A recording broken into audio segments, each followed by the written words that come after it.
So now let's see how we can utilize Shape Boolean inside of Davinci Resolve Fusion.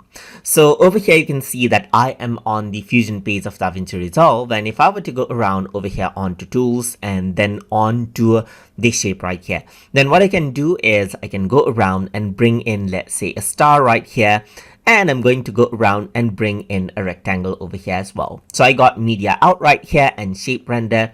So now this is what you have. I can go around, connect this out to shape render, and there's a media out right here.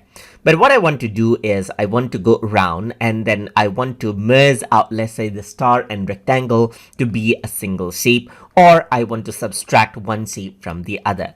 So in that case, you can go around over here and then bring in the Shape Boolean effect right here, that is the S Boolean, and then you can go around and connect out rectangle and star right there. So once you go around and do that, you can see that as I bring this in under the Boolean, you can see that there's this rectangle right here and there's this star. So star is the first shape that I selected right here. So if I were to go around and move this, you can see that it stays within this rectangle frame right here. If I were to do this, so if I were to go around, bring in the rectangle first right here, just like this, and then add in the star, then you can see that this is what you have. So this is the rectangle which is on the star shape now. So that works quite the opposite, as you can see right here. But let me just go around and then bring in the star first and then the rectangle right here. So you can see that the rectangle shape is the reference shape right here. You can see that you can go around and work around with different effects right here.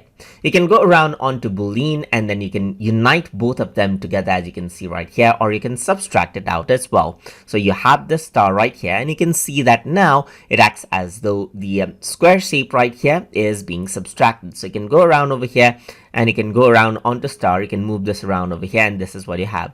You can go around onto Boolean and you can see you can go for XOR so that the intersection is like, let's say, for example, transparent. You can go for union to connect both of them, or use the intersection right here. You can work around with the style to change around the color over here as well, just like this.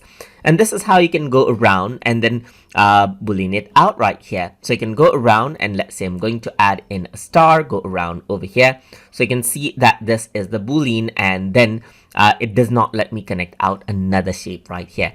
But what I can do is, instead of this, let me just go around, bring out the Boolean right here. I'm going to bring in another shape Boolean, and then I'm going to connect out the Boolean to this one, and this is what you have. You can go around and connect it so that you have a double Boolean, as you can see, just like this. So you can go around over here and select this out. So you can go around, select out the rectangle, and you can see that there's a double Boolean going on right here. As you move around, you can see that it masks everything out right there.